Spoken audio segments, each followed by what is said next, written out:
नमस्कार, आप देख रहे हैं बातें विशेष और कैमरे में निशांत और डिजिटल विंग से दिव्या के साथ मैं हूं दिनेश। प्रधानमंत्री नरेंद्र मोदी ने एक बार फिर से देश को चौंकाया जब आकर अचानक उन्होंने देश के सामने ये कहा कि कृषि कानून वापस लिए जा रहे हैं और इसको आने वाले सत्र में अमली जामा भी पहना दिया जाएगा। कृषि कानूनों को लेकर उन्होंने कहा कि असल में यह दिए की लौ की तरह, उसके प्रकाश की तरह एक ऐसा सत्य था जो हम किसानों की बेहतरी के लिए लेकर आए थे, लेकिन इसको हम समझा पाने में विफल रहे। हमारी तपस्या में कहीं कमी रह गई और कुछ किसान जो इसे नहीं समझ पाए, उनको देखते हुए अब हम इसको वापस ले रहे हैं। अब सवाल ये है कि प्रधानमंत्री नरेंद्र मोदी इन 3 बिल के माध्यम से क्या चाह रहे थे, उनकी सरकार क्या चाह रही थी, किसानों का वो तबका जो इसे लेकर विरोध पर उतारू था वो क्या सोच रहा था, कहां पर सोच का ये फर्क दिखाई दे रहा था और कहां वो तपस्या में कमी की बात नजर आई जिसकी वजह से ये कानून आखिरकार वापस लिए जा रहे हैं। हालांकि इसमें रिएक्शन आप देखें तो भारतीय जनता पार्टी इसको अपना बड़प्पन बता रही है, बड़ा दिल बता रही है प्रधानमंत्री का। विरोधी पार्टियां कह रही हैं कि एक्चुअली ये हमारी जीत है और विरोध करने वाला जो किसानों का धड़ा था वो तो मिठाइयाँ बांट रहा है, खुशियाँ मना रहा है। लेकिन एक्चुअली अगर आप देखें 3 कानून, पहला कानून थोड़े से, क्योंकि कानून जो होते हैं वो उनको जब आप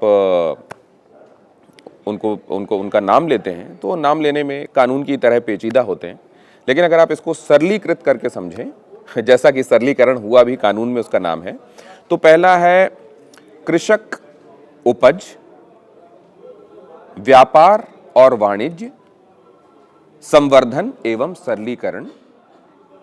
ये जो कानून है ये क्या कहता है, किसानों की जो उपज है उसका संवर्धन हो, उसके व्यापार का संवर्धन हो और उसके वाणिज्य को सरलीकृत किया जाए, उसके व्यापार को सरलीकृत किया जाए।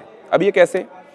ये ऐसे कि उन्होंने सोचा कि किसान अभी तक जाकर मंडियों में, एपीएमसीज में अपनी फसल को बेचता है और कई बार उसको उसका जो दाम ज़्यादा मिल सकता है उससे वंचित रह जाता है। तो अगर इसको ओपन मार्केट के लिए खोल देंगे और इसमें दूसरे प्लेयर्स, प्राइवेट प्लेयर्स को भी जाकर ये अपने अगर सामान को बेच सकेंगे जो कृषि उपज है, तो इनको फ़ायदा होगा। लेकिन किसानों ने इसका परसेप्शन कैसे लिया, किसानों ने इसको कैसे देखा कि अगर हम कोई भी प्लेयर आकर इसको खरीदने लगेगा तो वो किसी नियम कानून के तहत बंधा हुआ नहीं रहेगा। अभी क्या है, रजिस्ट्रेशन कराना पड़ता है, एपीएमसी में जाइए, रजिस्ट्रेशन कराइए, फिर पंजीकरण का कोई कंपल्शन तो रह नहीं जाएगा। ऐसे में आकर वो लोग किसानों को अपने टर्म्स डिक्टेट कर सकते हैं और ये किसानों के लिए घाटे का सौदा हो जाएगा। दूसरा जो कानून था वो ये कहता है कि इसका जो नाम है वो है किसान सशक्तिकरण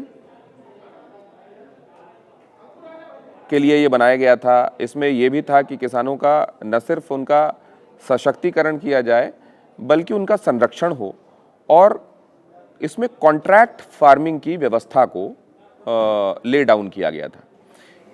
इसमें यह भी कहा गया था कि मार्जिनल 5 एकड़ से कम जो किसान जमीन रखते हैं उनका भी इसमें ख्याल रखा जाएगा।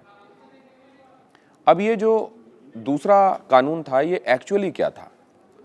ये जो किसानों की सशक्तिकरण और उनके संरक्षण की बात करने वाला कानून है वो ये कहता है कि किसान अपनी ज़मीन को किसी एक पूंजीपति को या जो कॉन्ट्रैक्ट में ठेके में खेती कराना चाहता है उसको दे सकेंगे, उसके साथ कॉन्ट्रैक्ट कर सकेंगे। वो बताएगा फसल क्या उगाना है, उसको कितनी फसल चाहिए, उस हिसाब से वो किसान का चुनाव करेगा कि किसके पास कितनी ज़मीन है, या कई किसान मिलकर अगर कर सकते हैं तो भी, और उस हिसाब से उसको पेमेंट होगा। और क्योंकि इसमें कॉन्ट्रैक्ट पहले से ही तय हो जाएगा कि ये फसल होनी है तो पहले ही उसमें एक राशि उनको उपलब्ध हो पाएगी और इससे किसानों की आमदनी बढ़ाने की दिशा में काम होगा। लेकिन किसानों ने इसको दूसरे तरीके से, वो किसान जो विरोध कर रहे थे उन्होंने ये समझा कि वो पूंजीपति कुछ दिनों में इनको टर्म डिक्टेट करने लगेंगे, क्योंकि जाहिर है उनके पास पैसे की शक्ति होगी। तो ऐसी सूरत में कि अगर कभी विवाद है वो बड़े वकीलों को खड़ा कर सकेंगे और उनके सामने जाहिर है टिकने की स्थिति उन किसानों की नहीं होगी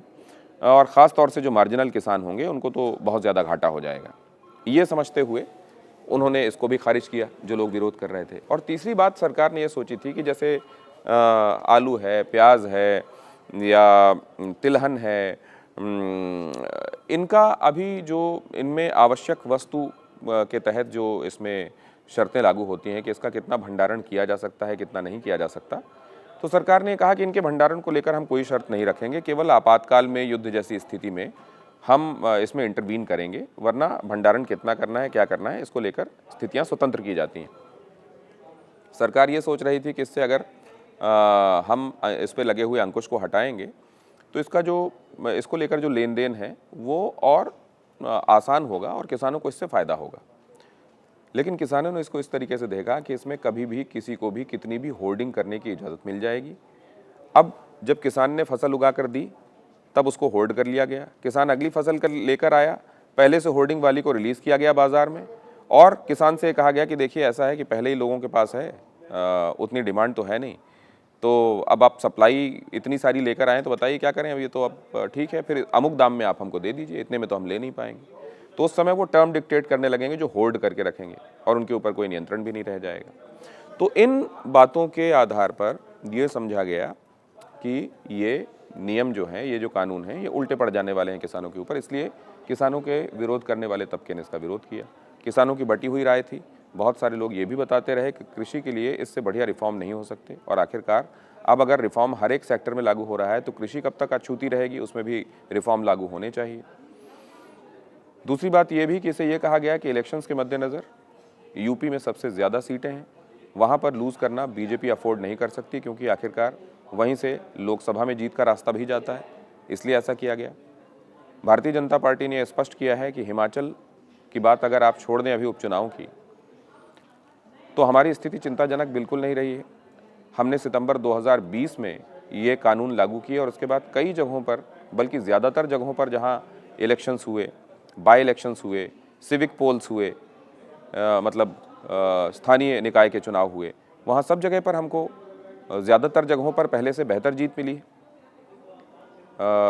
लोग उनसे कहते हैं कि आप बंगाल चुनावों को याद कीजिए तो कहते हैं हम 3 से 77 पर आ गए, हमारे लिए तो बढ़त ही हुई है। असम के चुनावों में जहाँ 84% रूरल पॉपुलेशन असम की है, वहाँ पे हमको जीत मिली है और अगर हम 60 से ऊपर सीटें ले आने में कामयाब रहे हैं तो इसको देखा जाना चाहिए कि क्या हमारे किए हुए कामों पर ये जनता का मैंडेट है कि नहीं।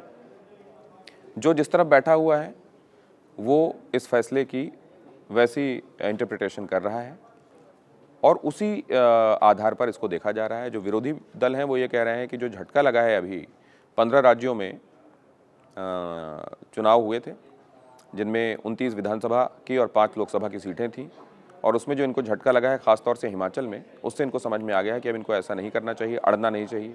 वो कह रहे हैं कि इसमें देखिए अहंकार की हार होती है और आखिरकार जनतंत्र में जनता के से ज़्यादा किसी की नहीं चलती। और भारतीय जनता पार्टी ये कह रही है कि हमारा ये पॉलिटिकली मोटिवेटेड डिसीजन है ही नहीं। हमने जब ये देखा कि हमारे तमाम समझाने के बावजूद कुछ लोग नहीं समझ रहे हैं तो आखिरकार हमने ये फैसला लिया। दूसरी तरफ से ये कहा जा रहा है कि 700 जाने के बाद आपने तय किया। आपने कैसे तय किया कि 357 दिन बाद आखिरकार आप अपनी तपस्या को समझेंगे कि कामयाब नहीं हो रही और आप ये फैसला लेंगे। तो अभी ये जो पॉलिटिकली दोनों तरफ से बातें हैं वो आगे आप बहुत दूर तक जाते हुए देखेंगे। लेकिन कानून थे क्या, उसमें प्रोविज़न किए क्या गए थे और कहाँ पर दिक्कत थी, मैं सोचता हूँ बातें विशेष में, क्योंकि ये कई बार जो सामान्य मुद्दे होते हैं उतने सामान्य तरीके से समझ में आते नहीं हैं। नाम, कानून, एक्चुअली कहाँ पर प्रॉब्लम है वो कई बार समझ में नहीं आते हैं। यहाँ तक ये भी देखा गया कि वो लोग जो कानूनों का विरोध करने के लिए जो भीड़ इकट्ठी थी कई जगहों पर या लोग इकट्ठे थे, उनमें जो लोग पाए जाते थे, आप उनसे जाकर माइक लेकर अगर पूछें कि एक्चुअली दिक्कत कहाँ है, कानून क्या है, क्या कानून लेकर आई है सरकार, अच्छा ठीक है तो दिक्कत कहाँ पर है, क्या होगा अगर ये लागू हुआ, तो लागू हो गया है तो किस तरह की समस्या हो जाएगी, पहले क्या स्थिति थी, कुछ पता नहीं होता था। लेकिन कई लोग जो जिंदाबाद मुर्दाबाद करने पहुँच जाते हैं उनको पता नहीं होता कि एक्चुअली क्या है। तो ये स्थिति आज क्यों फैसला वापस लिया गया, फैसला एक्चुअली क्या लिया गया था, कानून क्या बना था, मैं समझता हूँ बातें विशेष में स्पष्ट कर पाया होऊंगा। आप अपने कमेंट सेक्शन में ज़रूर बताइएगा कि कितनी क्लैरिटी मिलती है और ये भी कि आप किन और मुद्दों पर बातें विशेष देखना चाहेंगे। नमस्ते।